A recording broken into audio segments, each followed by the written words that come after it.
বড়ই পরিতাপের বিষয় যে ভারত 5 আগস্টের পরে আমাদেরকে সবচেয়ে বড় একটা গিফট হিসেবে দিছে সালাউদ্দিনকে, যে হচ্ছে গিয়া 5 তারিখের পরে সে হচ্ছে গিয়ে আইনি প্রক্রিয়া মেনে বাংলাদেশে চলে আসছে। মানে এমন একটা ভাব যে হচ্ছে গিয়া এই বিএমপিকে ভয় পাইয়া ভারত তাকে আমাদেরকে গিফট হিসেবে দিয়ে দিছে। উনি সব জায়গায় হচ্ছে গিয়া প্রবলেম তৈরি করতেছে। জুলাইয়ের সবচেয়ে বড় বাধা হচ্ছে উনি।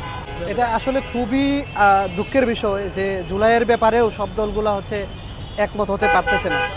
আমরা চাইছিলাম যে শুধু এনসিপি না, প্রত্যেকটা দল বিএমপি সহ তারা হচ্ছে জুলাই ঘোষণাপত্রের মাধ্যমে বাংলাদেশে একটা বড় পরিবর্তন নিয়ে আসবে। কারণ আমাদের সবচেয়ে বড় সমস্যা হচ্ছে শাসন কাঠামোর বড় সমস্যা।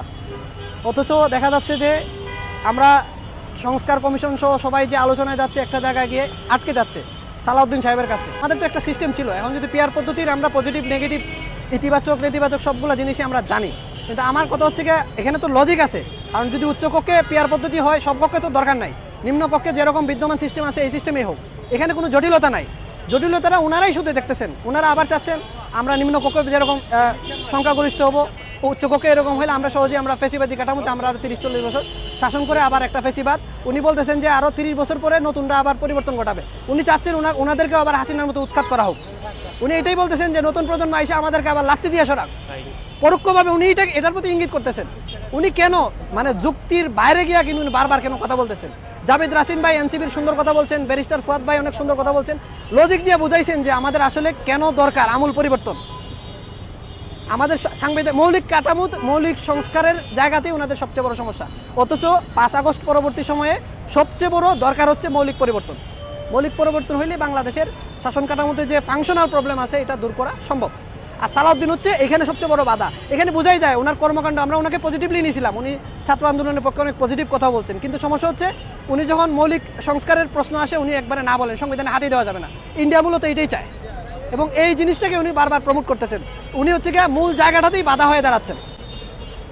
আমরা পরিষ্কারভাবেই বুঝি যে সালাউদ্দিন সাহেবের উদ্দেশ্য কি, উনার কর্মকাণ্ডই উনাকে বুঝাই দেয় যে উনি আসলে কিসের বা কাদের উদ্দেশ্য উনি বাস্তবায়ন করতেছেন, আসলে বিএনপির নাকি ওই পারের কোনো উদ্দেশ্য বাস্তবায়ন করতেছে। এটা একটা পরিষ্কার।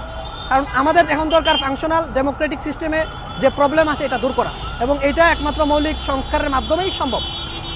আর জুলাই ঘোষণার ক্ষেত্রে আমি বলবো যে জুলাই ঘোষণায় যেন সব দল যারাই আছে স্টেক হোল্ডার অ্যান্টিফেসিজম মুভমেন্টে অংশগ্রহণ করছে সবাইকে ঐক্যমতের ভিত্তিতে জুলাই ঘোষণা সরকারের মাধ্যমেই হোক আর সব দলের মাধ্যমেই হোক যাতে এটা ঘোষণা হয়, এটা দরকার আছে।